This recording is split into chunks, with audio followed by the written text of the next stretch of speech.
want to just, I know we're about to do a thing, but if he could just here's something that Joe should be saying to his unborn child. Get over here. A real scorpion spot. Lovely. Hey, everybody. Welcome to Sex and the City. My name is Kevin McCaffrey, and I'm here with Long Island's biggest boy, John Sub-Zero Daily. That's right. Oh, man. I don't know why I feel like Mortal Kombat, the movie, was very Long Island, but it felt Long Island. It felt Long Island to me. Yeah, that a lot of people don't remember that the video game, the the martial arts combat to the death, actually took place on Long Island. Right. And did Mortal Kombat take place for kayfabe storyline? Did it take place in space? No, it was in Belmore, I think. No, you know what? It's probably more of a Wyandanch thing. Cool. Hey, thanks for joining us, everybody. Follow us on Instagram at Sex and the City. It's on Twitter at Sex City. It's Pod, and those are the ways to follow us. That's pretty much it. Yeah. And it's a great show, guys. Honest to God, listen to the show. You're listening now, so I shouldn't really be telling you guys. I like this show so much, Kevin. This is the reason I change my shirt every week. Once a week, whether he needs it or not, John takes off one shirt and puts on another. Now, John, I don't know if the City-its out there remember, but I also don't know if this was on the air, but I challenged you to listen to one of our episodes for the first time. Ooh, this has not been a good week. That does not come up for that. Okay, cool. Well, I really had a big week changing shirts. So you know what? Actually, this was a short week, so I don't blame you. But by next week, I want you to bring a book report. I want you to review. Wow. Tell me which of our episodes you listened to and name one thing from it. I remember now. I remember what I was going to do. What? Yeah. No. I don't want to tell you now. I'll tell you later. I want it to be... Surprise, motherfucker. You got me. That was pretty good. Ooh. Also, if you guys are listening, thank you for that. Thanks for some people here listening to the show. Yeah. If you haven't yet, please do give us a rating and a review on whatever podcast app you listen to, iTunes, whatever.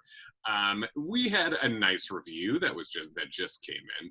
This is such a fun and positive podcast to listen to. As a huge Sex and the City fan, I look forward to hearing what John and Kevin have to say each week. They bring their own experiences into the recap, which really makes the podcast special. I highly recommend, and that's from Haya917. So a karate master, I believe, born on September 17th. That's going to be my guess for that. Wow. So that was very nice. Where are those sounds coming from? I love them. They're the neighbor kids. I don't control that, Kevin. The neighbors out here. Can you put the neighbor kids closer to the microphone? Is that possible? I can do that. Okay, cool. I'll get Hey! Jeremy? Eric or Derek? Who do we go with?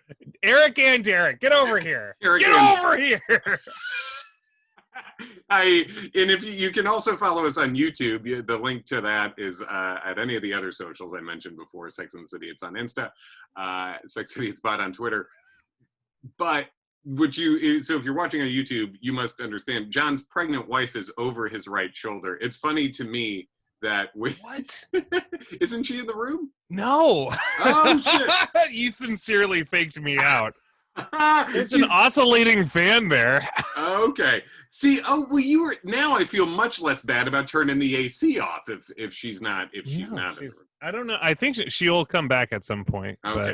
All right, cool. No. Never mind then. It's just my fat ass sweating it out here. My fat ass. All right. So this episode is called It's called Hop, Skip into Week. And it was directed by Michael Engler. Apologies for the sirens in the back. The NYPD is having a big last weekend on Earth. So they're really going ham out there.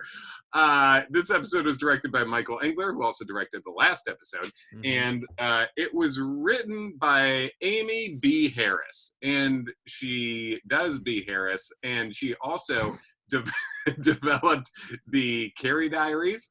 And she wrote a previous episode called Ring a Ding Ding. She wrote that previous episode. Also as a producer on Gossip Girl. Was the showrunner, but then quit because of creative differences on Designated Survivor. That made her quit her job at Gossip Girl? No, at Designated Survivor. She was the showrunner, and then I see. She quit. So anyway. I like the idea of Designated Survivor. Me too. It's a premise. Didn't watch it though. I know. It's like a premise. I was like, oh, okay, and then I didn't. Mm-hmm. TV's hard. God, you got me, John. I'll play a sound effect on my end, which will come through a little louder for the listeners. Oh my god. Yeah, and this is me talking to your neighbor boys. John, what are you drinking today? Oh, well, me and Eric and Derek are splitting a handle of American Honey. American Honey. That's we're gonna fix this fractured nation, Kevin, with American Honey. Wonderful. It's one America under honey. And I have tequila. I'm drinking a Skinny Boy Marg once again. But after that, and this is really stupid to go off the board in this way on such a hot summer day where we're sweating up. But I'm going to hammer some Cabernet Sauvignon, Cannonball brand. Cannonball coming after this. Trying to stay sober because, John, yesterday I had 3 glasses of wine and that's it. And I woke up feeling sober. I've been drinking, I think, 8 to 10 shots of liquor daily for the past few months. And you do not feel great when you wake up after that. Mm-hmm. But 3 glasses of wine, holy shit, I felt wonderful. So that's what I'm trying to do. Wow. Oh, well, that's, I'm glad. It's nice to hear that someone is taking their health into, you know what, it's the tannins, Kevin. Mm-hmm. I'm going to say it's good for your heart. John, as a fellow Irishman, you know that's the only tannin I'm getting. You know what I'm saying? That's for you. That's a you joke. And this episode aired on July 27, 2003. Your favorite piece of information, 6.34 is what it did on the ratings. Put that on the big board, people. Oh, rating you expect. Right in the sweet spot. Right? Performing exactly to expectations. Run of the mill. Nothing going on. Yeah. Totally forgettable. And then I think we're ready to start this motherfucker up, John. Where do you want to start on this one? I mean, this was a weird one because Carrie's dating a guy with one leg. Miranda rekindles an old flame. That's Skippy. Right. Skip. Skipping a week. Yep. John's telling us what the episode's about based on the title. Yep. Charlotte starts dating a guy that only has 7 days to live. So Oh, okay. I thought you were going to go WEAK, like he's a man who couldn't lift anything. But no, you say he has anything. He has a week. He was born on the moon, Kevin, and because of the gravity difference, he's very weak on Earth. John, do you remember when we went to the planetarium and they did the things where you got to weigh yourself and see how much you weighed on different planets and stuff? I don't think this happened. Okay, so we did this, and I stepped on the thing, like, how much do you weigh on the moon? It said like 11 pounds, I think. No, I think I was 11 pounds. The girls were both like 7 pounds. And I think you got on and were something like 23 and a half pounds or something, which does not make sense. Unless you're made of just a denser material, because you're not. It's so loud. What happened? Yeah, because it would mean proportionally, that would mean that you would weigh something in the neighborhood of 450 pounds, I think. And that's not the case. You're made of moon rocks. As far as anyone listening is concerned, I don't weigh 450 pounds. It's amazing. You broke space. I love it. Mm-hmm. Yeah. I'm an anomaly. You are. You're one of the things that keeps the universe interesting. So yeah, where do we want to start in this? Which I guess I should read the HBO. Oh, you mean the official? Yes, the other synopsis. Because I'm intrigued by this story about the one-legged man. That's a thing. The shows you pitch based on the title, we should write those shows. And fully act them out. We play all the parts. Real Eddie Murphy situation. Carrie finds herself conflicted about her new relationship as Berger reveals more of his emotional limitations. Meanwhile, Charlotte has become the hot prospective daughter-in-law within the synagogue's sister society. Miranda's worried that the demands of her career are keeping her from Brady, and Samantha's new PR creation gets hot. And I couldn't help but wonder, are men the new prosthetics? Are men the new things you take on and off? So that's, I mean, well, we did big story up front last time. We did. And I gotta say, Kevin, I felt uncomfortable. All right, so let's start with the little story. The smallest story, and I almost didn't even bother writing anything down till the end, but man, Miranda's story, what a just a little sprinkling of anything. It is, but yeah, no, they didn't get much time. It probably had Miranda's own story. I would bet had maybe 3 or 4 pages in the script for this one. Mm-hmm. But the thing is, there is a lot to investigate there. But I guess it's not the sexiest thing. The thing is, Miranda is feeling guilty. Basically, she's trying to work a high-powered job and then also trying to raise a baby, and it's very tough to do both.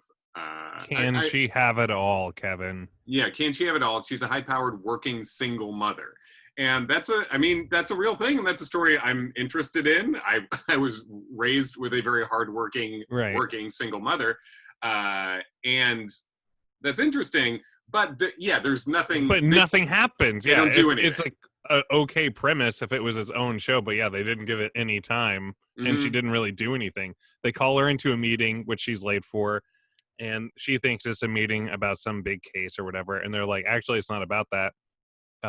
It's because you've been a bad worker recently. And I'm glad that it's like a guy, an old white man, and then like one of Miranda's female colleagues, basically someone her own age, to kind of be like, yeah, you actually have been late. It's not just that like everyone here is perceiving you to be not on your game. You're actually not on your game. She has been late, and I thought it was interesting that they had. It was an interesting dynamic that they had the one other woman at the table, basically keeping tabs on her the whole time. You could tell, and I assume, and this is me possibly ascribing some value to this that they didn't intend, but I bet they intended it a little bit, where they probably both feel like there's room for one woman at the top here.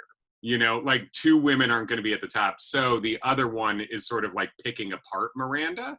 I think that's a thing. I think that is a thing that can happen, and it happens partially because fucking patriarchy, dude. It's like because there's going to be a lot. We got to lift each other up. Women doing it for themselves. I did only think that there were 3 people at this table: the old white man, the non-Miranda woman, and Miranda.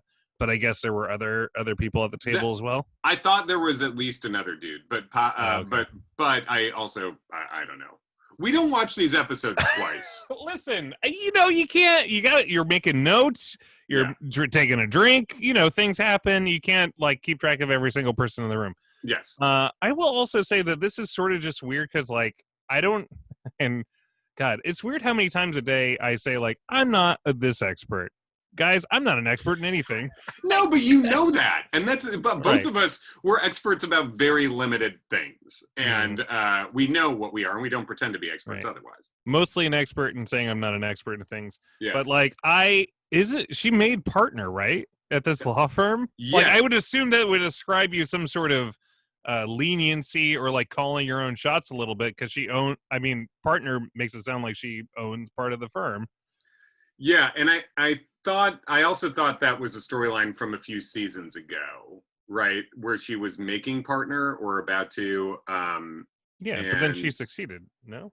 Yeah, that's what I thought. Oh, yeah. But also, we're not experts on the show Sex and the City. What do we know? So we haven't even seen every episode. Oh, everyone just unsubscribed. No, they don't. That's not why they listened. I check our wonderful iTunes reviews.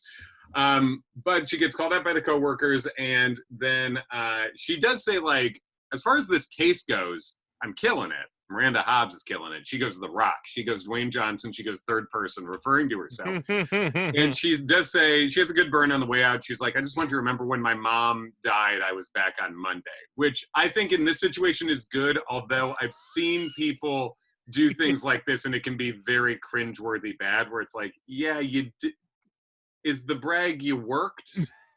Yeah, it is a burn, I guess, but I'm not sure exactly she's burning who she thinks she's burning. Right, because, I mean, that is like, you're saying you could have taken more time, and and this is how hard you work for this place. These are valid points. Also, everyone has things in their lives. Like, right. Yeah. And, like, we didn't even get to the accusation part of, like, I don't know, they're just like, yeah, you're running not a tight ship right now, Miranda. Mm-hmm. It's not even like they're saying, like, you're on your way at, like, we're about to kick your ass to the curb. It's just like, we're noticing, are you noticing, that sort of thing.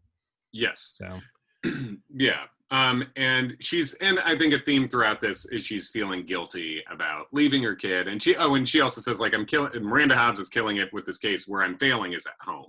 And she feels like she's never getting home in time to see her baby to bed. Magda's being like the mom, basically, is what she feels like.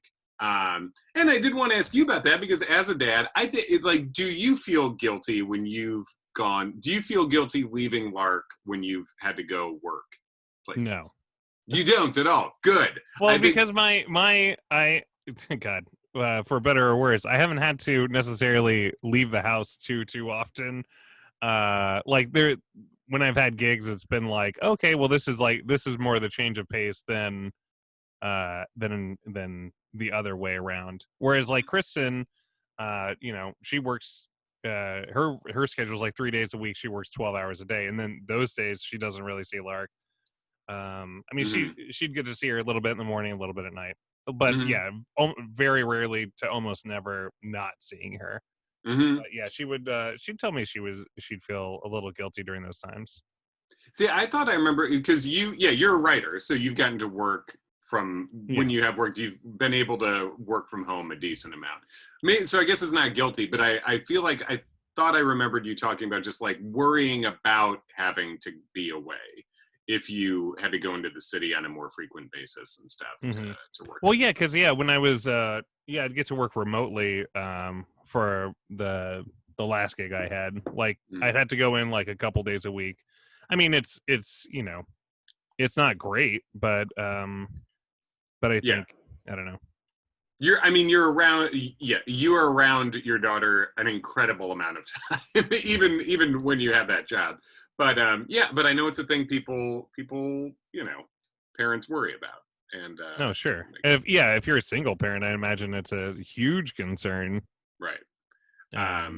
And then ultimately the story, like we said, there's a lot that could be talked about here, but isn't really. And then at the end, Miranda basically just has a story, like sort of one of the things they do on the show, where each of the ladies has one issue that they parallel, that they sort of like track into each storyline. And here it's like going on a break, basically. And so she tells her boss, like, I'm gonna have to cut back. That was like a cute thing to do. Yeah, we have to cut back. We need to go on a break, and she wants to cut back to 50 hours a week. What? That's not a number you cut back to, Kevin. Well, how many hours has she been working? It's a lot of hours. I haven't worked that many hours a week since college, probably. You know, those 10-hour days. So yeah, what's she working now? 12-hour days, I guess. If she's leaving the house at 8:30 when Magda shows up, and then the boy's asleep when she gets home. Yeah, I guess that makes sense. Yeah. But yeah, dude, it's you shouldn't be working. If you're working 60-hour weeks, then you probably feel like you're not seeing your son at all. It's weird that it's taking you this long to kind of come to that realization. Yeah. But played for goofs, it's fun. I will say the weird bumpers in her crib, I'm not a fan of that. Oh, the bumpers in her crib? What are those? What are those? I don't have that soundbite. Yeah. Oh man, it's like those mat things on the side that, like, so your baby can't put their arm or leg through the bars in the crib. But like they can also just put their face up against it, and that's no good. Okay. And then also, yeah, at the very end, she comes up with a good solution to be around her kid more, and it's a mobile with her face on it that looks exactly like the friggin' notes, the Notebook. I don't know if you still use that notebook. The yes. yeah, mine's there with you. Mine's in. I know. I was just talking to Jamie about, like, should I mail this to John since we've had to be in quarantine so long and haven't been able to do one of these in person for so long. John, who was it who made these notebooks? These Miranda fabulous notebooks that we got. I believe it was an Instagram person, the official Sean Penn. Yes, the official Sean Penn. At the official Sean Penn on Instagram. At the official Sean Penn. No, just official Sean Penn. At official Sean Penn. Guys, if you want one of these, if you're on our YouTube channel, and just if you're not, imagine listening to this. It's a notebook. It's basically a moleskin notebook, but it has all the faces of Miranda on the front, and it fucking lives up to the hype. So it's a Miranda skin notebook. Yeah. And it's even less weird than that sounds. So yeah, that's Miranda's storyline. Boom, we did it. We did it. Now what? She's a single mom, and it's hard. Well, let's do Sam. Let's just get Sam out of the way. Sam, absolute dick is what I wrote down to begin, but it's the absolute hunk is what she's dealing with, right, John? Yeah. She's the absolute dick? Is that what you're saying? No, I just we see her in the newly monikered Smith Jarrett. Who is in... He's the subject of a ad campaign by the famous liquor Hunk Absolute liquor Hunk vodka. Hunk vodka. Man, John, if we start a vodka company, it's Hunk vodka. That's what it'll be. That's nice. And we'll have very muscular bodies on the front of it, you and me. Definitely. But he's holding. So Samantha, I did it. Got him a huge billboard in Times Square, which is, millions of dollars, I think, to get this spot. I guess Absolut's paying for it, and he just got the gig to model for it. But it'd be funny if she paid for it and it didn't contact Absolut at all. Yeah, it's just, I guess she, as a PR person, because getting him a gig with that is like more of an agent thing, I would think. But I guess a PR person, anyone can pitch it. Also, he's not a model. Like, he hasn't modeled before. This is ostensibly his first modeling gig, right? Gotta have a first time, yeah. And your first time is going to be a fucking 10-story billboard in Times Square. My first time I was a model was a 4-story in Tel Aviv. It's where, and it was that's the Times Square of the Middle East. Yep, of Israel. Yep, and it was also a liquor ad, and we did. So Smith is sober. And he's advertising a liquor, and that comes up as a problem later.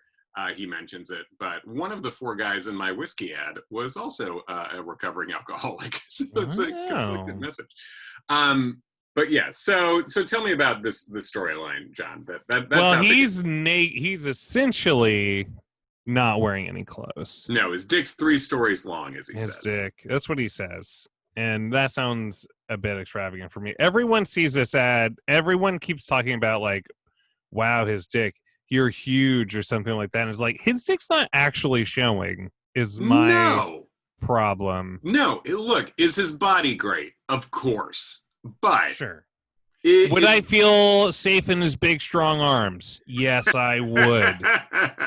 Do I want to just kiss his whole jawline? Okay. But yeah, you can't see his dong.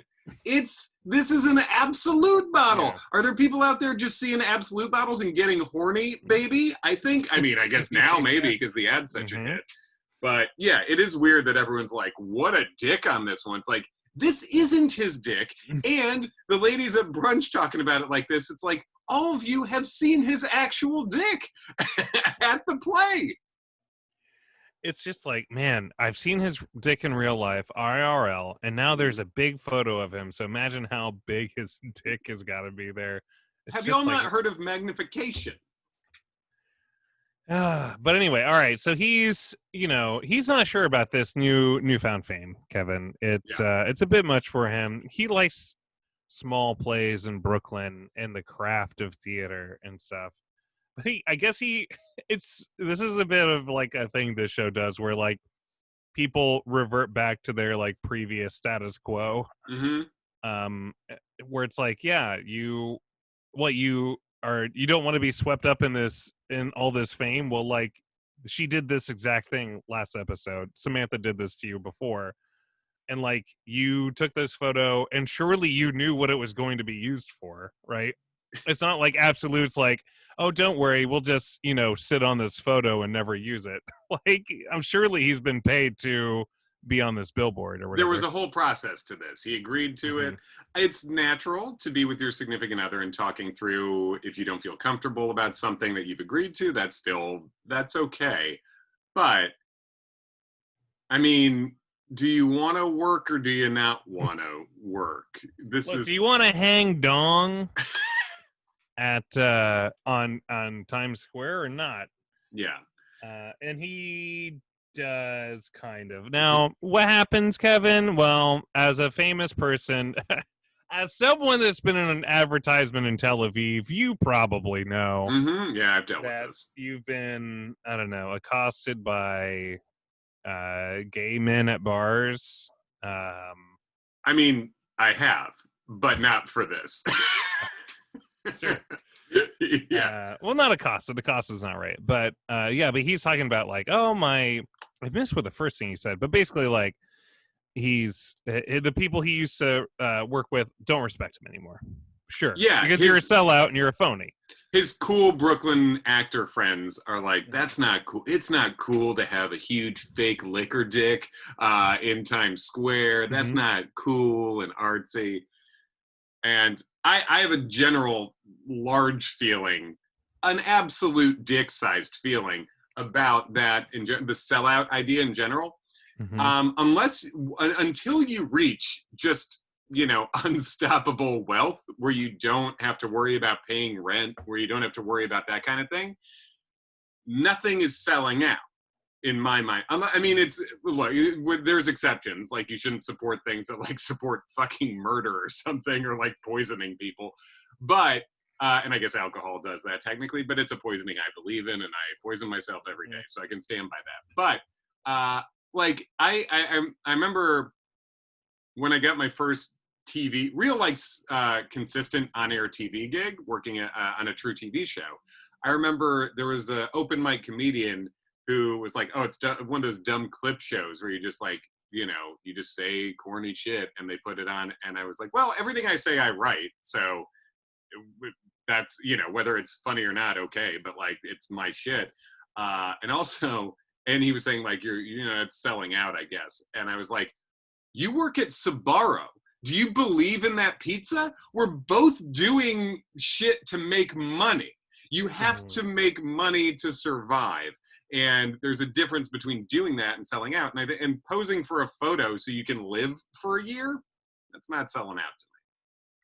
That's buying in. Mm-hmm. But his Brooklyn friend, he's worried about his cred, kind of. Yeah. And I mean, whether he is selling out or not, he's definitely getting the business from his quote unquote pals. Yes. And then what else? His mom has to go around the supermarket hiding magazines because he doesn't want his Meemaw to see his huge dong on the cover of the New Yorker magazine or whatever. Yeah, that's right. And his sober friends are mad because he's promoting liquor. And when he presents all these worries to Samantha, she classifies them as drunks, nobodies, and prudes. Which was like, damn, did you call his grandma a prude or a nobody? She's a drunk too, Kevin. Yeah, and your grandma, who's all three. I can't wait to piss on her grave. Yeah, we know. IRL Samantha has a history with gravestones. She'll fuck up a grave. Yeah, Liverpool Cleopatra. We know about. We heard. Google it, folks. Yeah. So go ahead, John. Oh, well, anyway, Fame is a bitch, as it turns out, and then, so they're at the bar, and then he's wearing a ridiculous hat. I mean, it's kind of ridiculous. It's just ridiculous because no one ever wears a hat or whatever here, and it's not particularly cold outside.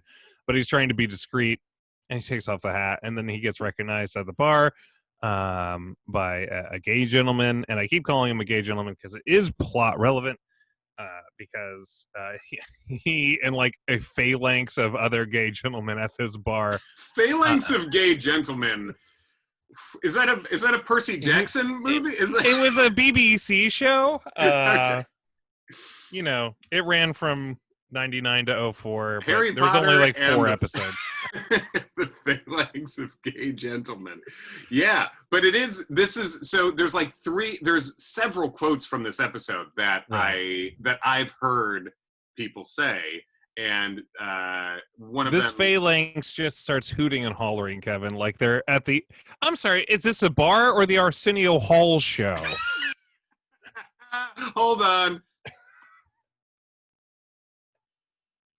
I assume that's Arsenio Hall's audience. Is it still DJ going? air horn. Oh, okay. Yeah. I really wish you could hear the sound effects that I play now. I get to guess. And the audience gets to enjoy me guessing what the sound effects are. But yeah. So this was one, and I don't know. I mean, surely this must have been you saying this. I don't know where else I would have heard this, but this was the next line is something that I do know I've heard before. Maybe it was Kristen. Maybe it was you. No one will ever know for sure. Go ahead, but the tell me line the line. is, first you get the gays, then you get the women, then you get the entertainment industry. Very close, yeah. First come the gays, then the girls, then the industry. That's something my wife has said.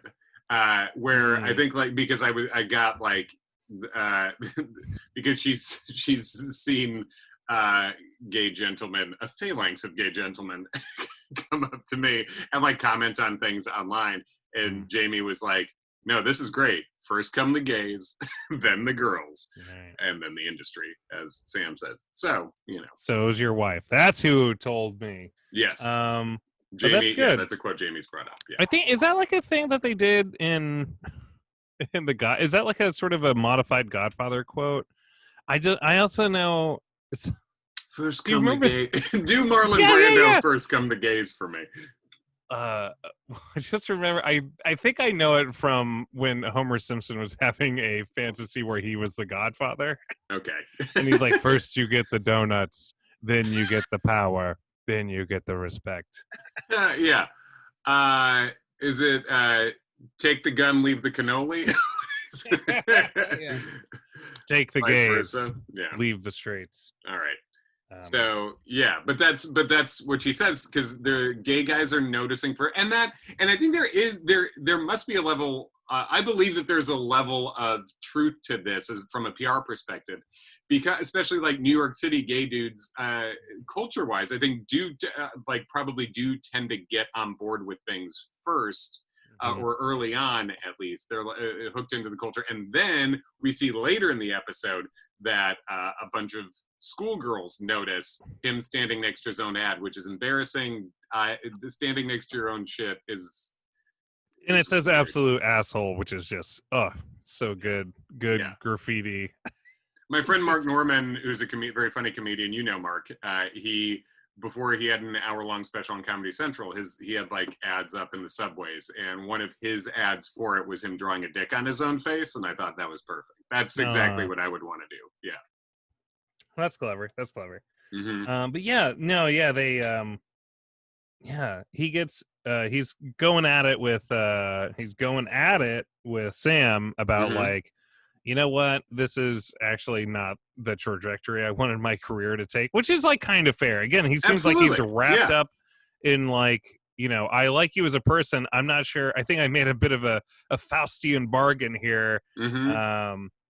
But then then a fucking gaggle of schoolgirls in their unis, I guess, they're in middle school or something, but they see him and they're obsessed with him and they come flocking at him. Mm-hmm. And then, like, I guess this is supposed to be a good thing. Like, how is he not like, oh no, now I get it. This is cool. Like, if he was turned off by, like, the phalanx of gay gentlemen, why is this any better?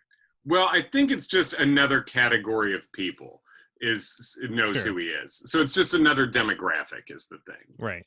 He's a sellout to a broader spectrum. Mm-hmm. Yeah. The idea, sell out to as many as you can if you're gonna.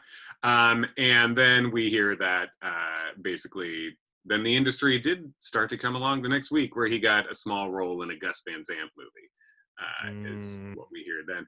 And the only, there's a couple other Samantha beats. One, she's like, at brunch, she says, the test of a good relationship, is it this? And does like a smiley face, or is it this, a frowny face? Just classic good Kim Cattrall comedy, really. I don't really know what's happening there, but yeah, her whole angle is like there shouldn't be any bumps in the road, or like if the first bump in the road, just like fucking eject.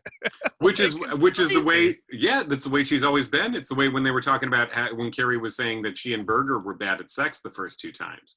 She was saying, you gotta, fucking run then. Liz Phair shout out, but just like Sam's big on quitting immediately as soon as things aren't good. Right. Says, that's what she says. When she dated a guy with a small dick, and when she dated Richard, who cheated on her, and then she kind of almost went back with him. Richard, who is in Too Fast, Too Furious, which I just watched for the first time. Anyway. Shit, was he? Which one was he? Was he Too Fast or was he Too Furious? He wasn't too fast in this show. No, he was Too Furious with that pussy. Damn. I'm furious. But yeah, it goes with her character. She's saying a bump in the road is never good. But then Smith is sort of getting worked up about it and starts to walk away. And she says, you can't just bail after a bump. And that's another sign that it's more than just making a star. It's more than just that he's hot and he fucks good. It's that she actually likes this guy. She's into it. After his dramatic performance, who wouldn't be? I just want to circle back real quick.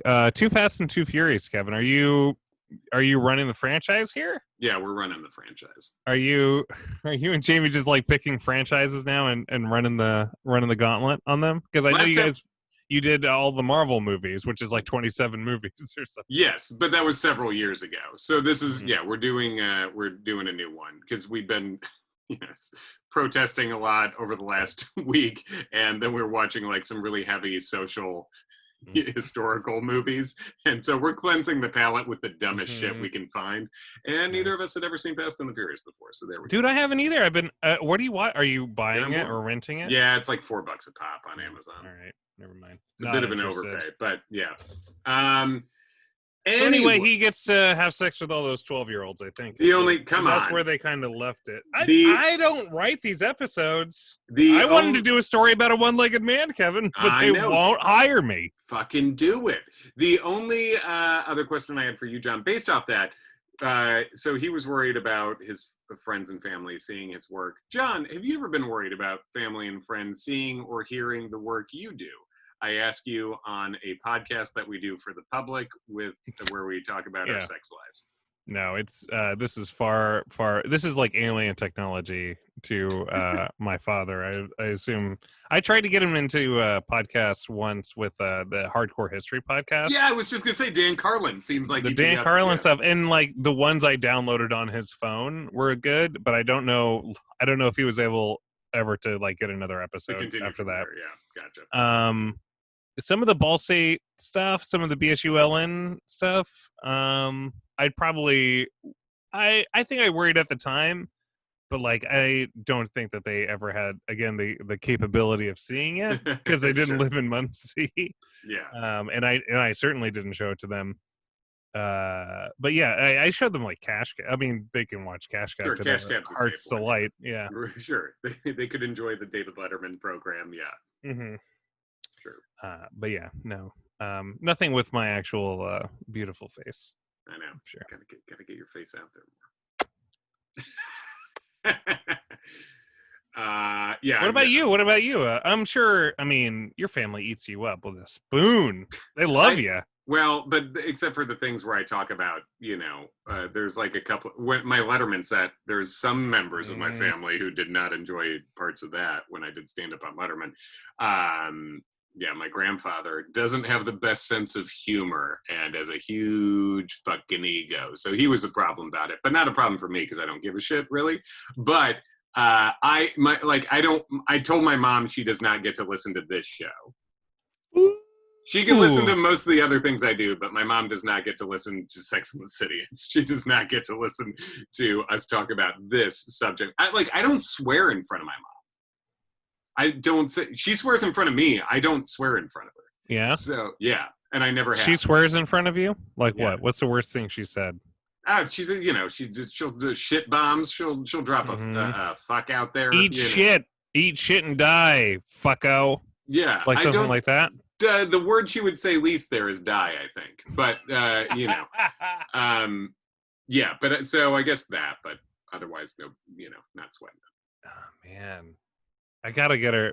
You know what? Maybe me and her will have a listening party. We'll listen at the same time. No. To an episode. Come on. Shut up. Well, it's not really up to you, I guess. I have to listen. No, it's up to me. It's up to me because my mom would not listen without me giving her permission, which is funny because John, this fake scenario that'll never happen that you just pitched does have. I can think of an analogous situation when you asked my mom to do a shot with you when we were all in college at our college house. And my mom asked me for permission to do a shot with you because she'd never done a shot before and she didn't want to embarrass me. And you guys are all, the power dynamic here is all crazy, all bugaboo. I don't even know what's happening. But you remember this, right? Oh, absolutely. I remember that. I don't remember her asking your permission. You do remember that? No. Why? I don't know. No, I don't recall that part. I do remember her doing it. Yes. Fun. Well, I said yes. I said. This to happen. We were all in the kitchen at the same time. Sure. You were standing right there, but she asked me, and I said yes, but I just didn't want her. I was like, you're not going to embarrass me. I just don't want you to get sick. Like, I don't want you to get hurt. This family weekend at Ball State. And so then she does her first shot ever with John. And then my mom took the shot back, and her honest response was, she goes, I don't know why people who like drinking liquor would like this because I didn't taste anything. It's like, damn, Mom. She's just, it's a real Lucille 1 that didn't count sort of energy where it's like, shit. Kevin, are you afraid that if your mom listens to an episode of us reviewing Sex and the City, she'll be like, why would people who enjoy having sex listen to these two people talk? Listen to these two fucking virgin nerds. Yeah. No, I don't want my mom to know I've ever been naked with a woman before. Yeah. Have they ever, and this is, I'll leave a space for you to cut this out. Classic, yeah. Have they ever said clit on this show? Yeah, like a week ago. Who said it? Samantha said, or a week or two ago, when Carrie and Berger had bad sex, and he didn't know where the clit was. Yeah, and she was like, he couldn't find the clit. Yeah, and you said it was in her armpit. Oh, that's right. All right. Man, I gotta listen to these shows. You should listen to one show ever. I have to edit these motherfuckers. I listen to it so much. You're lucky. I know. I'm so lucky. Why do you ask the clit question? Well, I don't know. I mean, I was just wondering if you didn't want your mom to hear you say clit. I mean, I don't, for sure. So that does make sense. All right. So who do we got next? Carrie or Charlotte? Hey, wait a second. You hang dong in a TV show once. Did your mom see that? You were wearing a Houdini, so I mean, basically, you were wearing less than what this guy wore. when I did a scene without pants. That was a pilot that never made the air. So you've seen footage of it, and our friend, former co-host Elizabeth, demanded to see unedited footage of it. I believe demanded to see it. Yeah, she was like, Kevin, I've known you for how long? I should get to see your butt. So we. You should show it to your mom. She's seen it all already, Kevin. She's seen it all already. Shut up! You're canceled. All right, where do we go now? I don't know. These are both good. Let's ramp up, because those two, in my opinion, were kind of fluffy. I know, and we're only 40 minutes in. Oh shit! Oh, it's root beer. Well, thank you, though. Thank you. Kristen brought me a root beer.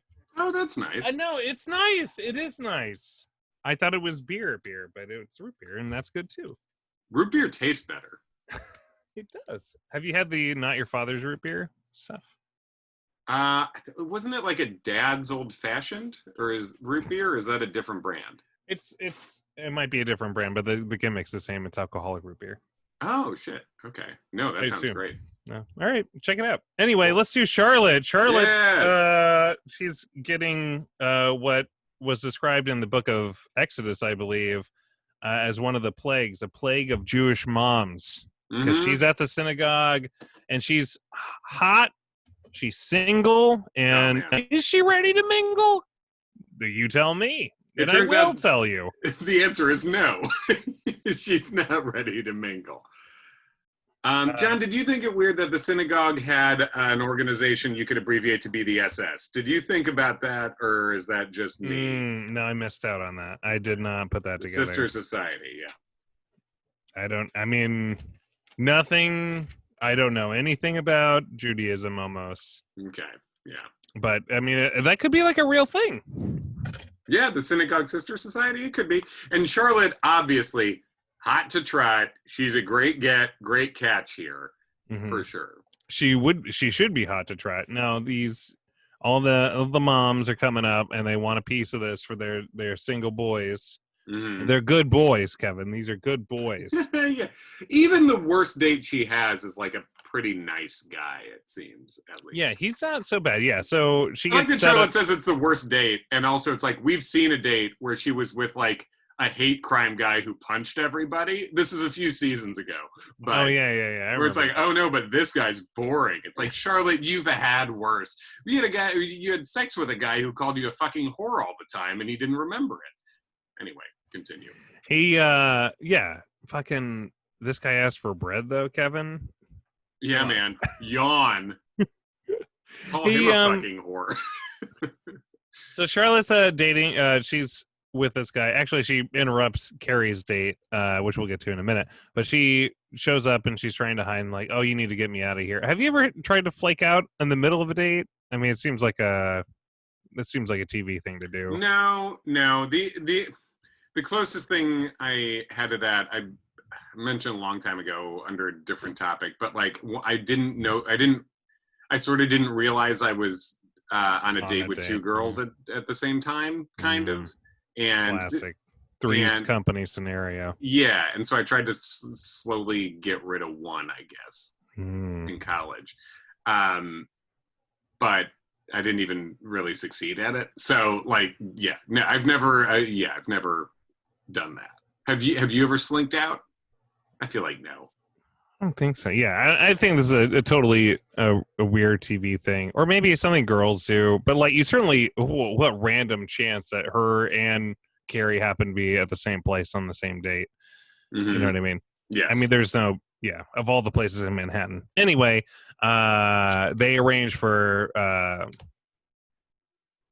No, I have heard of that though, where people are like, "Oh, call me," and then if the date's going well, I'll just ignore your call, and if the date's going sour, I'll bail. Which I think is a much more female situation, which I get, and this is one of the quotes that I had heard where it's like, the Charlotte being like, oh no, I have to get this.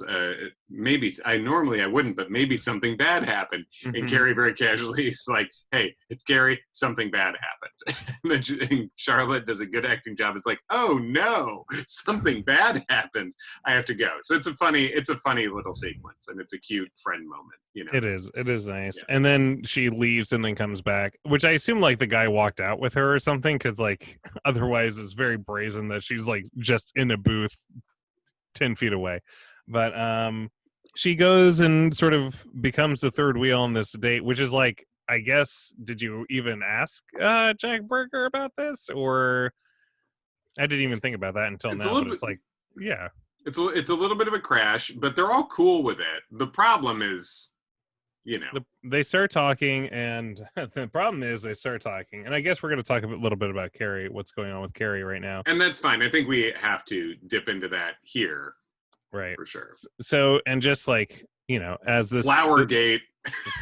So just before any of this, rewind a little bit, a little Quentin Tarantino in media res shit. Cut back to Carrie's going to, the only reason she gets up at 9:00 in the morning or whatever is because she needs to go to jury duty. That's right, Kevin. Now, I've never had the honor of attending jury duty. What did I just say? Jerry Dooney, who was a good character actor. I enjoyed his run on Empty Nest. Good. He was good. He was also the guy that the NBA logo is based on, I believe. That is so classic John Daly, because that's incredibly good knowledge about a name that's slightly incorrect. And which I know it's Jerry West, but it's great trivia that Jerry West is the logo. That's great. It's just like crazy that the fucking logo is based on a human being. Like they couldn't just come up with a fake thing. Jesus. Anyway, forget about all that. Sure. Let's talk about Carrie's pants, because they go right up to her boobs. Wow. Did you not see this? I don't know what she looks like. She looks like Madonna and Dick Tracy, I guess. Who were in Dick Tracy together, I think. The pants go. Her pants are just absolutely insane at the beginning, and then she's going to jury duty. And Jack Berger accompanies her, and she says, hey, I'm going to go in and fucking lie my way out of jury duty, which, I mean, I'm surprised she wasn't arrested right there, because that sounds like a federal crime to me. Mm-hmm. But Jack Berger is like, you know what? I'm just going to go hang out down the way. I'm going to go to some place and get a camera, I think is what he said. But so it's like, oh, okay. And she's like, oh, you're not going to write today? Which is like, that sets him off. Sets him off. Right. At the jury duty place, yeah. Wait, she says, aren't you going to write today? When he was pitching a hangout with her, and I do understand his perspective of being caught off guard by that a little bit, keep your eyes on your own paper is how I feel. Mm-hmm. And even if she didn't mean it, she kind of meant it. Yeah. And it's weird because it's like we see Carrie write about one sentence a day or one sentence a week. That noted workaholic Carrie Bradshaw, who at one point Aiden was fixing her floors and she was like, I can't write with this noise. Get me a hotel. So I can sleep with my old boyfriend. Yeah. Honestly, that all happened in the same episode. Anyway, yeah. But she's implying that he's a layabout, and he takes umbrage at it, which is like, I mean, I get it, because like when you're out of work and someone, like, I don't know, I can be bristly about that sort of thing too, where it's Absolutely. Like, what, you don't think, I don't work hard just because I'm not my job or whatever, that sort of thing. Mm-hmm. But I should say I haven't dealt with that in my life really, but I'm feeling how he's feeling here. If someone came at me like that, I would react the same way, I think. I wonder if I kind of feel like, man, am I a Jack Berger? And like, I wonder if people, I mean, is that how everyone identifies with this show, where they're like, oh, I'm a rich guy and I'm watching this. Am I a Mr. Big? Or I think so. Aiden? I think that's one of the genius things about this show is you can find parts of yourself in a lot of Everyone's places. an archetype. Everyone is an archetype. So he's a layabout. He doesn't want to admit he's a layabout, but right. And so then this Carrie, that sets this. I was just gonna say. So this interaction sets the scene for where they're at with Charlotte on this date. That's right. Cut that's back why there's to tension. yes.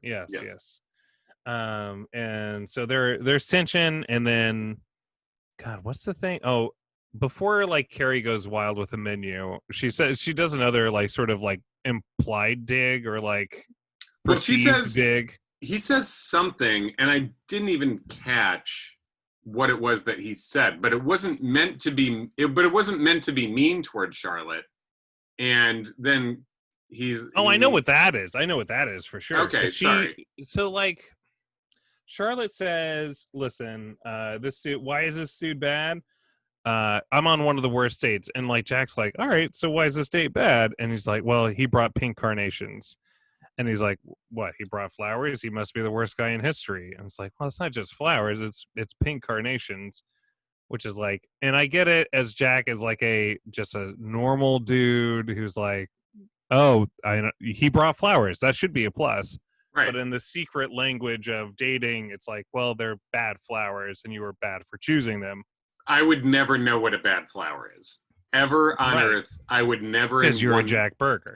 Because you're a burger. Don't burger You're me. a burger boy. You're one of the burger boys. You're a burger boy. I am a burger boy. And it pains me to say it. You're a hot dog. I'm a big and you're a hot dog. Yeah. So, yeah, that he's like, oh, it's a tough break. He brought you the wrong flowers, which, by the way, is not something to complain about on the first date that he brought you the wrong flowers. GTFO. Right. And like Carrie even like confuses the matter even more because like Carrie she was like, no, I like pink carnations. So it's like sometimes a guy, they weren't the wrong flowers. They were the wrong flowers for this person he's never met. So it just reinforces Jack Berger's like thoughts of like, dating is like a series of like arbitrary choices that are not necessarily right or wrong. They're just right or wrong for specific situations that you could never factor for. Yes, which leads to a very good point and a central theme, I think, is that he's basically like, so guys are fucked, basically, because nothing matters, like because nothing matters, because everything's wrong. Right. And Charlotte says, either, but Charlotte none of it matters in the end because if you love someone, then she's like, small choices don't matter. Yeah, because there's a bald. Harry was bald and fat. And he's not even fat, by the way. But he chewed with his mouth open, but she loved him. It's like, yeah, if you love the person, everything they do is right, or if not everything, a lot of things they do is right. And the reason I think this gets under Jack's skin and why we're a couple burger boys is because because this carnation thing is like a disqualifying event for her. Like, I'm sorry, but I could, this date's over. You never stood a chance because you brought me the wrong flowers. Whereas if you just extended the timeline another day or another date or 2 dates or something, you might realize that this guy is in fact the love of your life. She wasn't in love with Harry when he was dropping sweat on her contract office. Right. That should be a disqualifying event. You would think. That's worse than a carnation, I'd say. Yeah. But he says, like, Jack says something, and then Carrie goes, and then she's like, it's not a joke, and he's like, and he apologizes. He's like, oh, I'm sorry, I was just making a joke, And then Carrie says, well, it wasn't funny, which to me seems like a bit too much, right? He already apologized. Yeah. Yes, to me that is an unforgivable one step too far. That is a disqualifying event. It would be, because it's unnecessarily vicious, and he is already apologizing. He's like, I didn't mean anything by it. I was joking. And also, like, I was fully expecting him to get up and leave, but he's literally trapped between Carrie and Charlotte's on the other side of him. Yeah. But it wasn't funny. Well, okay, then I guess I'll leave. Like, I don't know what else you Yeah. want me to do. I apologize. Like, yes, I apologize again.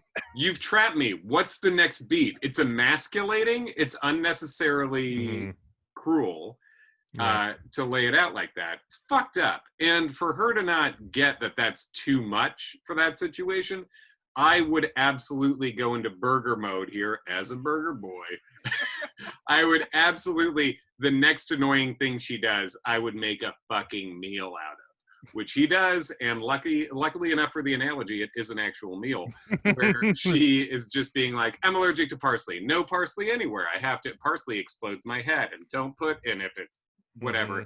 And just, can you ask the chef? I've never does it marinate. it. Also, like, parsley is like, come on, it doesn't really. It's literally nothing. Oh yeah, we did actually make the marinade with parsley. Oh, it's the fanciest marinade. It's with something that's a decoration that people don't eat. Now I will say, as a finicky eater, as a picky boy eater, I'd be lying, Kevin, if I said I hadn't faked an allergy to try to reinforce the notion that I don't want onions in my food. Do you stand a picky queen? Do you? I think she goes. I mean, she's going AP with it on this one a little bit, but to a point, for like exaggeration purposes, for the purposes of a joke. But so he does he, what does he even say? I forget what he says. Do you remember? He says you're not allergic. So he doesn't even like say a joke about it. He just like is like, you're not allergic. Right. But this is after she had the funny comment. So it's like she raised the stakes on how mean we're being to each other now. And he's like, you're not allergic. Why would you say that? And whatever. And there's a whole explanation about it. And then Charlotte's picking up the vibe. So she bailed on her one-on-one date. Now she bails on her one-on-two date. And now she has to go bail on a threesome. Has to be her next move to up the stakes from here. Damn. You know. So she leaves, and so we see, and I guess should we come back to Carrie? Should we go finish Charlotte and then come back to the Carrie storyline? Let's do a rare change horse midstream and go to Carrie. Yeah. Okay, let's do that. Because then they're in the cab going back, and I just wrote "silent treatment, baby" with an exclamation point because like I related to this so hard. I think where it's like, when shit gets bad, I've been in a quiet cab or two in my day, I will say for sure. And I'm not in a place where I'm getting in a lot of fights or anything, but I've been privy to a misunderstanding that turned into a deeper misunderstanding that turned into a very quiet taxi cab. I have for sure done that. I wonder how many silent taxi cabs there would be if we ever got automated cars, or whenever we get automated cars. Will that solve the problem? Because a taxi cab is by necessity like a fucking stranger trapped in a vehicle with you. So like, no, I don't want to have it out with you right now. Like, no, this can wait. This can definitely wait. And like, I need to think about what I'm going to say so I don't like say something real bad. Or something I can't take back, Right, which is something they talk about at the brunch, where they say one of the benefits of a break is it saves you from saying something you shouldn't, is something that Charlotte says, where she just, got caught up in the heat of the moment and said, fucking, I think you're ugly, basically, and that no one thinks we should be together because they've seen your sweaty fat ass, like I'm paraphrasing, but that's basically what she accidentally said, saying a break could save you from. And so they're in the cab, and it's a silent treatment, and then I think this is really pretty well written and played and fairly well nuanced here, because then she says, he says like something like, when did you stop having my back or being on my side, right? And then she says, when did you stop being on my side? Like, I don't know, it's weird. I guess that's one thing about like, it's nice to be, I don't know, married. And I don't know if it's like because I'm married that like this happened or whatever, but like, I definitely don't think of me and my wife as being on two different sides. So like, when did you have my side? It's like, well, we have one side. There's one side here, and this is the side. My wife is not like a weird, mean wild card of any sort where I have to be.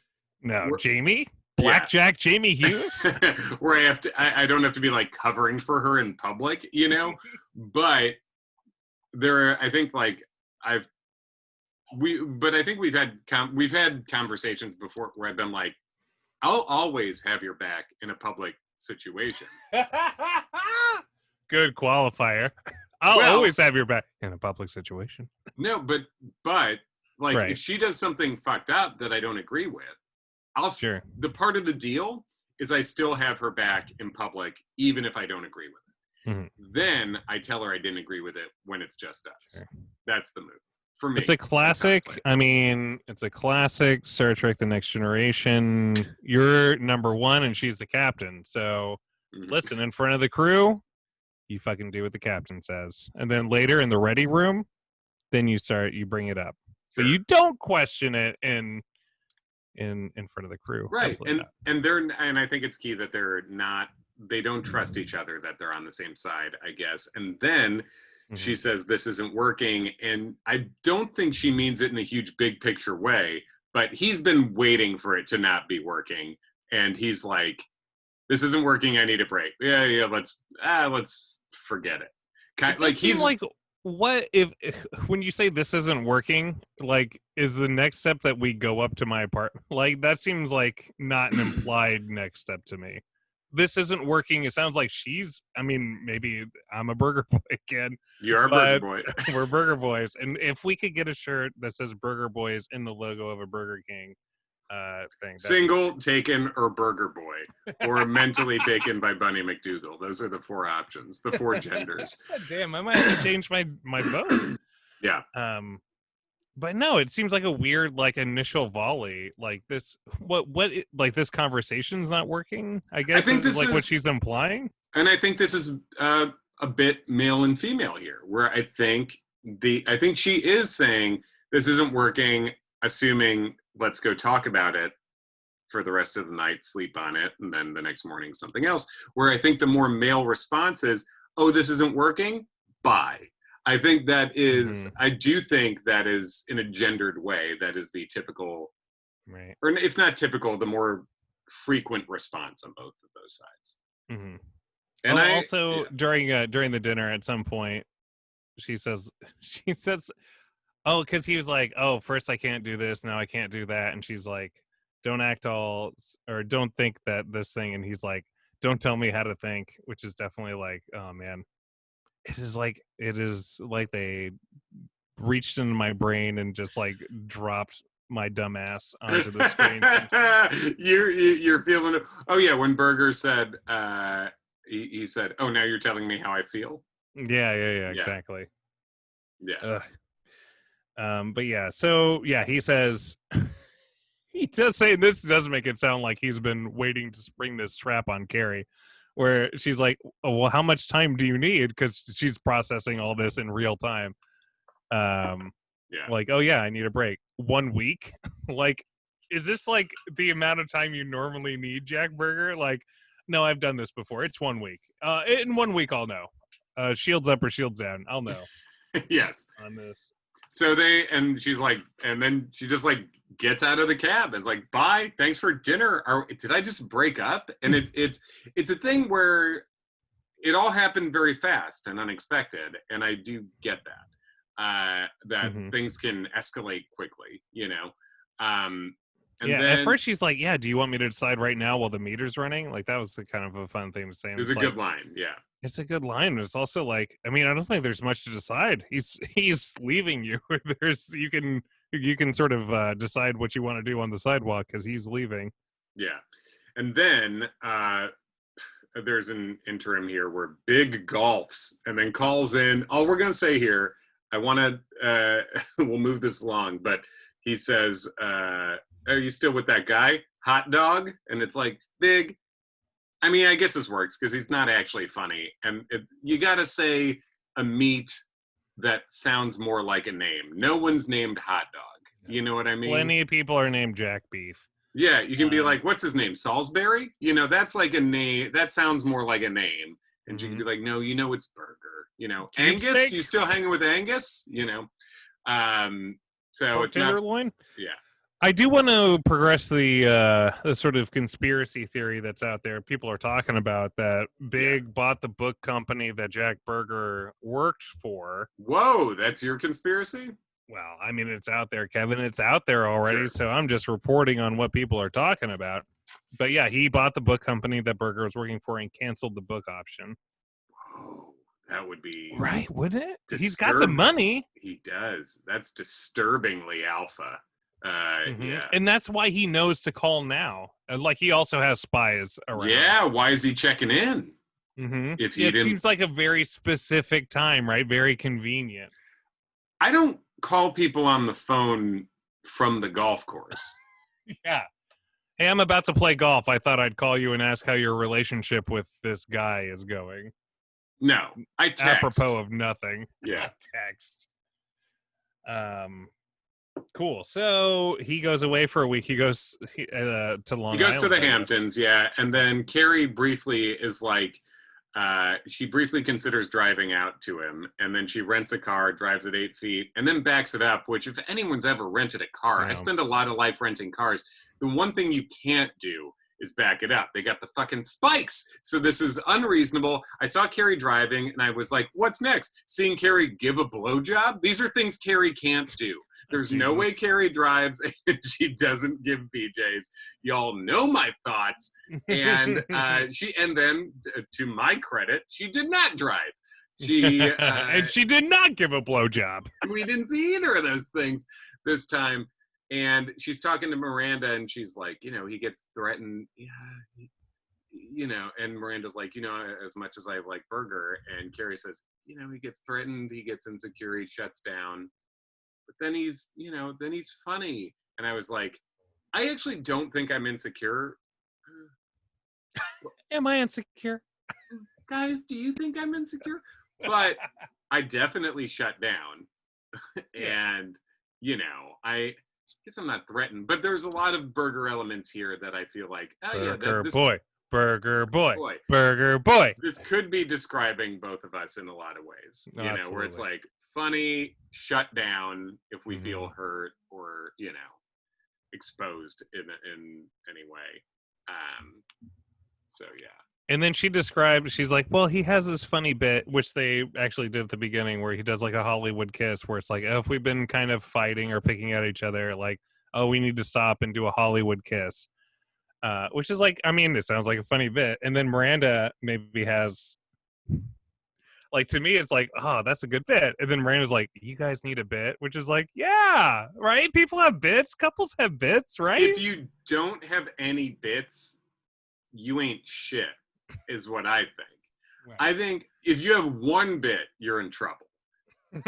You need a goddamn repertoire.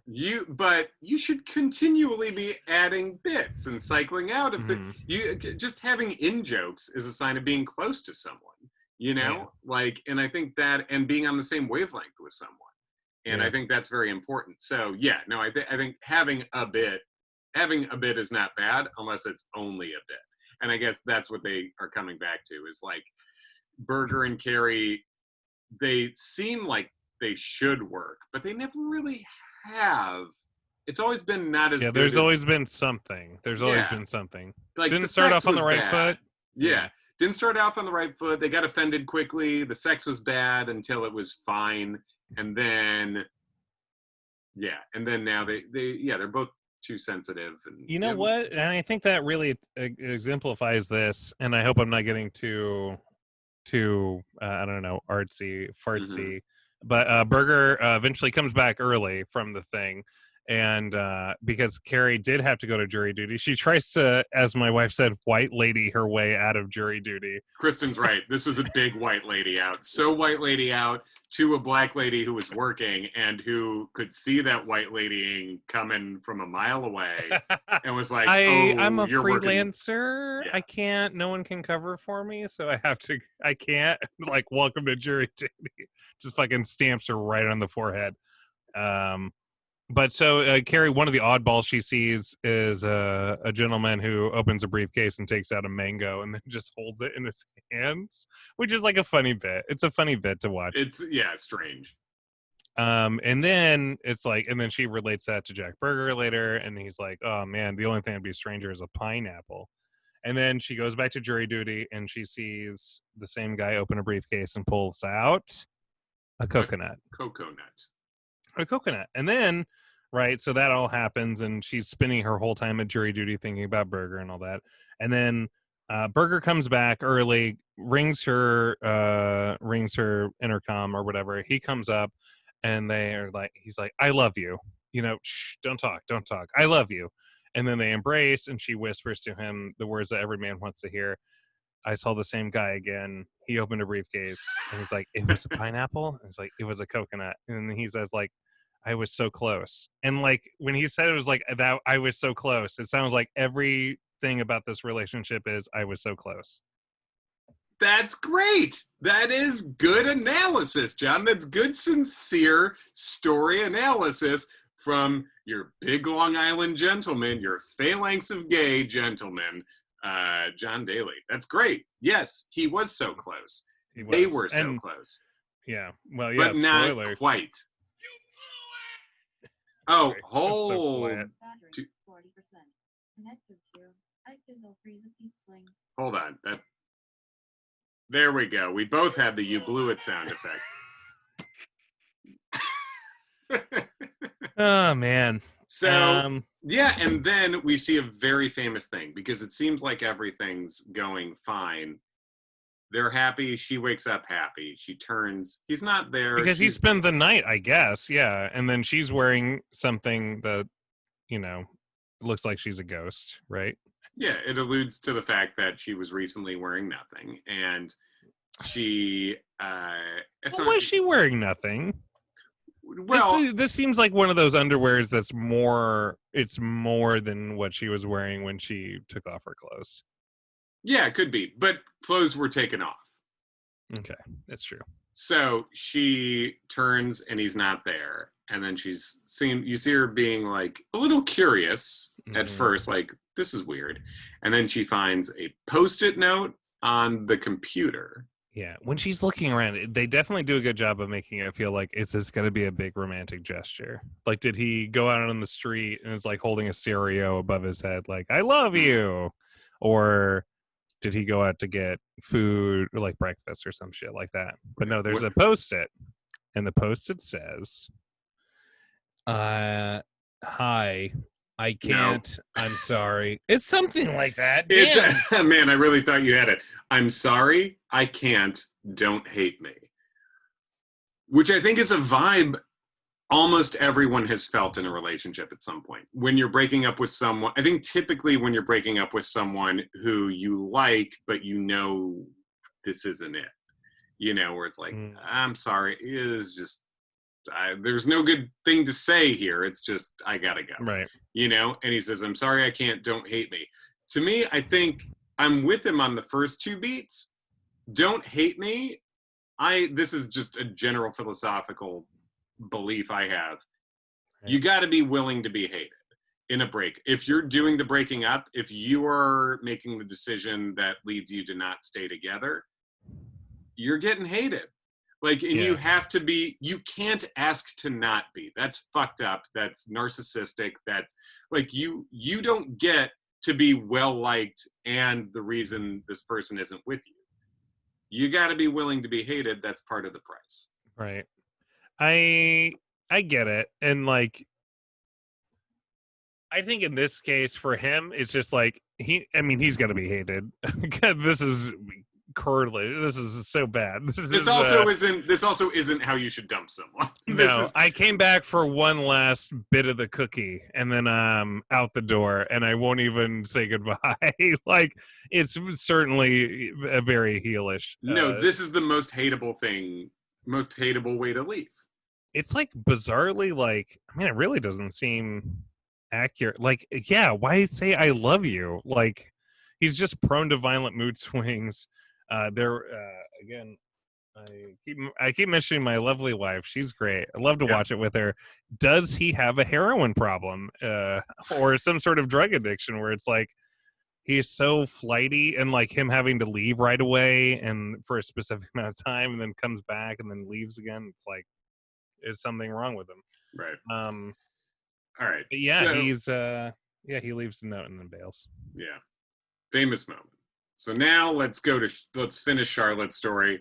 Basically, she's the hot prospect. She's the hottest, most eligible Jewess in town, and everyone's trying to get her to date their son.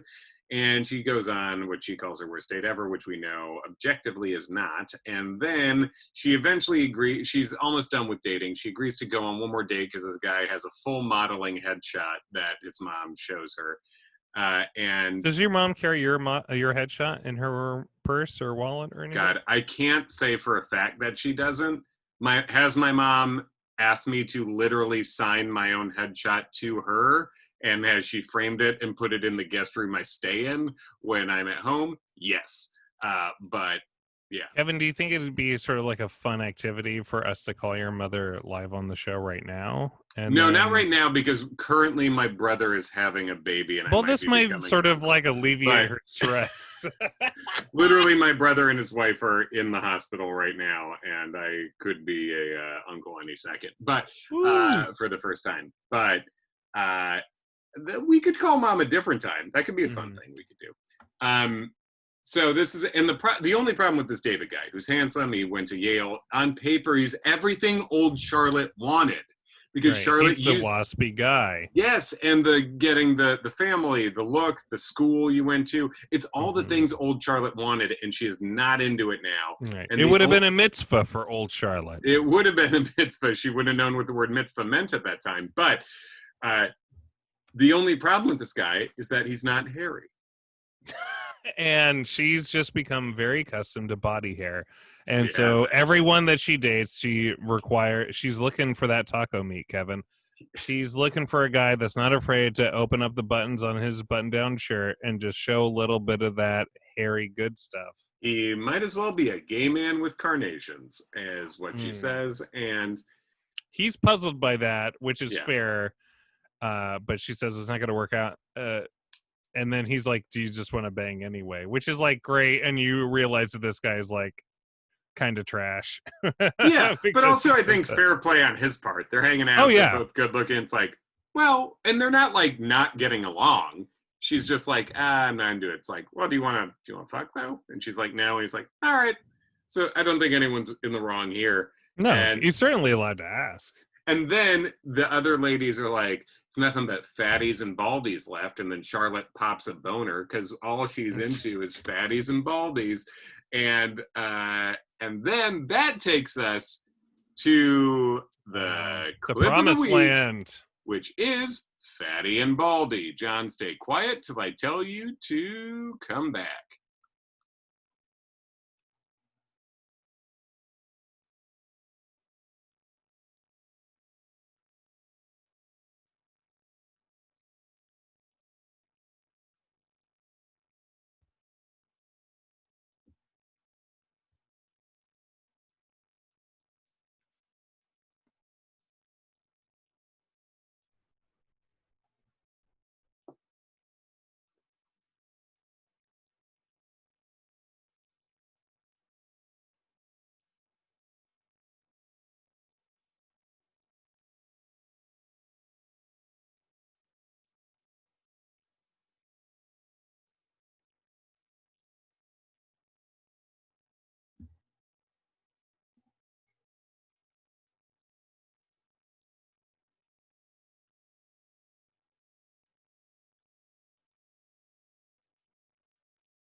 Hello. Hello. Shit, dude. That was a long one. It's a long one. She finds Harry at this place. He's at the mixer, and this is maybe the most like serious acting we've ever seen from Charlotte. Yeah, I guess. I Okay, mean, so what the clip is basically it's when when she finds Harry and he ends up proposing. But right, sure, yeah. But yeah, it was a stirring moment. I'm surprised he proposed. I mean, I guess I was surprised because he didn't have a ring, or either he didn't have a ring, or he was carrying the ring with him the whole time, 24 hours a day, 7 days a week, just hoping to run across Charlotte. Yeah. Although they still went to the same synagogue, so like, how are you guys not seeing each other every Sunday morning at mass? Or Saturday. Oh, I guess that's right. But yeah, and I think the key thing in that is what she says, I don't care if you ever marry me, I just want to be with you. I just want if you could. Oh, that's right. Yeah. She said, yeah. All right, that makes sense. I remember that now. It's all coming back to me. Yeah. And she's like, if you could just call me, ask me out again. And he's like, that's not good enough. And then it's proposes. so weird that she says, I mean, it's a Charlotte thing, but like, oh, call me and ask me out again. It's like there's you could sort of shortcut this a little bit, Charlotte, if you just want to ask him out again. But maybe she's too afraid to like get that personal with him. Oh, I also think her ask me out again is it's like even more vulnerable than asking him out again. It's, I think in this way, it's just like, and especially her being like, I don't care and about getting married. And she says, I would be lucky to have you. And it's basically erasing the bad things she said, or if not erasing, like adding on, putting things on top of them that yeah. It just turns out that she, this whole time she's been dating wooden boys, and now she's dating a real boy, Yes, 100%. Yeah, he's a big sloppy boy. Maybe we're hairy boys, Kevin. Well, who do I stan? I'm standing Harry. I think Harry's the best guy. I think out of everyone we've seen. Not counting Bon Jovi, probably, but yeah, I need to know more Bon Jovi's story. But yeah, I would say Harry's the best man we've seen on this show so far. He's pretty good. Yeah, for sure. He's good. Yeah, he didn't leave a post-it note to bail. It's so bad when they do something like that. Like they did my boy Ben Linus dirty on Lost a little bit. Where like he's so, I don't know. At the end, it doesn't seem like that's like a thing that my Jack Berger would do. It's just leave a post-it, like come in for the quick dip and then bounce. Our friend Dave Miller loves Jack Berger. And so we have to talk to him about why that is and what exactly clicks for him in that way. But follow him at Miller_Dave on Twitter. But yeah, I get it. Where it's like a character disappoints you, like that's a bummer. That can be a bummer. Yeah, but Berger bails, and then Berger bails, but Harry's all the way. Takes the knee, and I mean doesn't have the ring. And this is like new Charlotte, so she doesn't need a ring. She doesn't even give a shit about the ring. That's another really good thematic point, John. With the Berger saying he was so close. Yeah, a small thing to say in the moment, but really is the story of them writ large. And same thing. That's a great image where Charlotte doesn't care that the guy's hot, doesn't care he went to Yale, and then doesn't need a ring for the proposal. Charlotte learned what the fuck love is, really. Yeah. And it almost makes me worried now because it's like not the end of the last season where it's like, I know what else can go wrong. Yeah. I know. You're going to have to find, I mean, is she just going to be written off the show and like another friend shows up? Yeah. I mean, currently in this moment where we stand, Charlotte is at the happiest place relationship-wise out of anybody. And then she's already a Jew, so it's not like you're not gonna have that story. I guess there's like more getting involved in Jewish life, which you know. And she wants a family, so there could be that. Mm-hmm. What they surely they've done foreskin stuff in this, right? Where they've people have talked about being with guys who haven't been circumcised or have been circumcised. I don't really remember. The only reason I do remember that is I feel like we've both talked about being cut. I think we both talked about how we both do not have foreskin, but I don't remember what made us talk about that. I don't know, but who can say?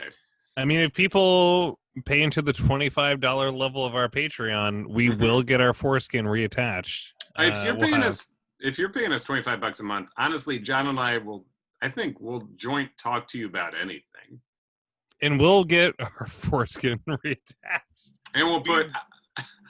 John will put my foreskin on his dick. Highly experimental foreskin swap. All right.